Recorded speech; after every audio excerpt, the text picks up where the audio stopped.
Okay, this is our water heater. It's a Renee. I did not see a care and use manual.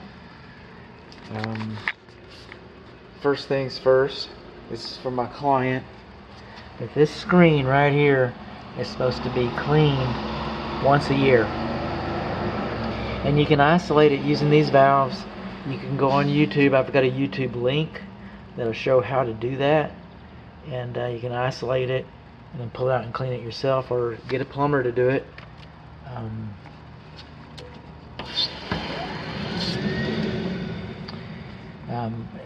If you mess up, the worst thing that's going to happen is you're going to get wet, because this is an on-demand water heater.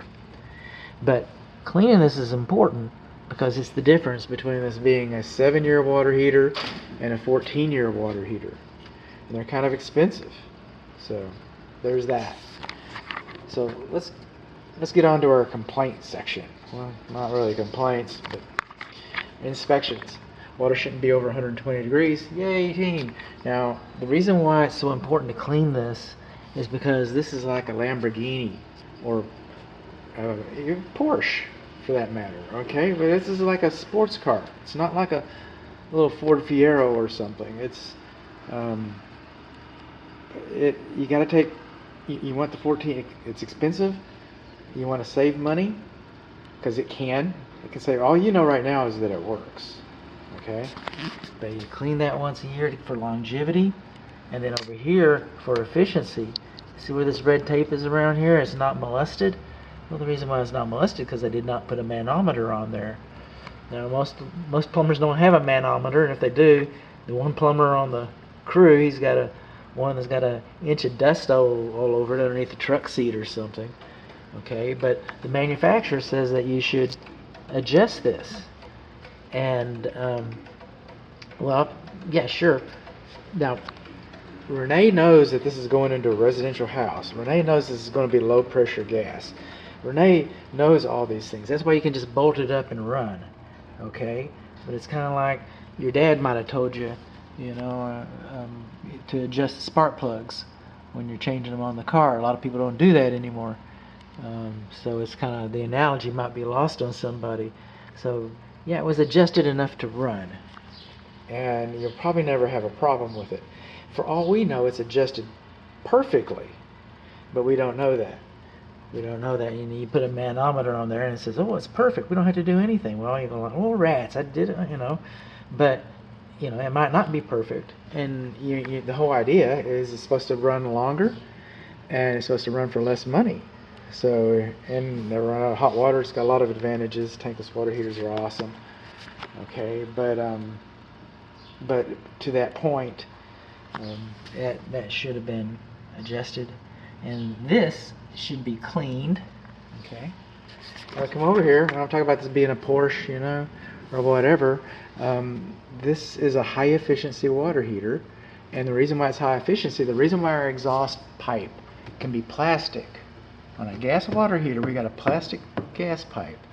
The reason why is because we extract so much heat out of it. So all the money you paid in gas, having your valve adjusted, but all the money that you pay on gas goes straight into the water that you are using.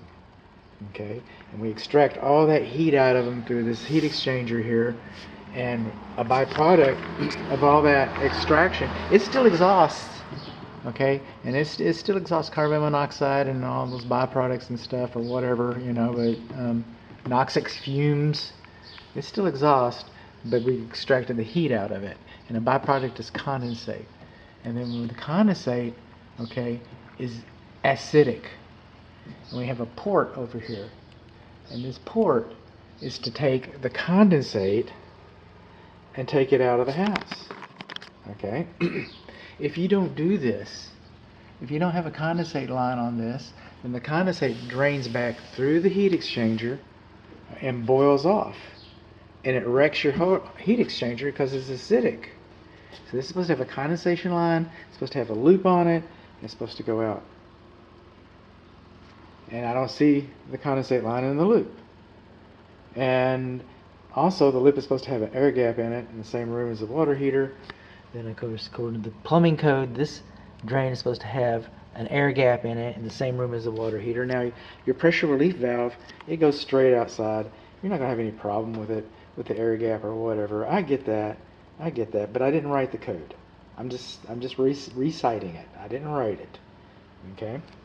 Now, the best way to have your condensate drain come in here and have a loop, and have your, with an air gap in the same room as the water heater, like it says on the instructions, which I don't see. Okay? But I have a copy of the instructions baked into your report. I have a link going to this. All this is going to be substantiated on a link inside of your report. The air gap, I have the code to cite. I don't have the manufacturer's model. The manufacturer doesn't care about that, just like I kind of don't care about it. But the manufacturer cares about this, and the manufacturer cares about this, and the manufacturer cares about this. And all of that is going to be in the manual. And this is just going to be in the code book. Okay. Now, to meet code and satisfy the manual requirements, both, the most inexpensive way to do that would be to install a safety pan here. And the safety pan would then drain out this drain, and then this pipe would just go into the safety pan. The safety pan's kind of deep, and then the condensate would have the loop, and it would drain into the safety pan. Safety pan would collect that and take it out. And that's the way that would, the easiest, quickest way to get it done right. Now the way it's set up, it's been working for a year. So you got that. This is a 1-year inspection. But to do it right, those are the 3 things. Adjust it, clean it. Well, that's on you. That's not on the builder. Adjust it, clean it, get 2 air gaps, get the condensate out of here.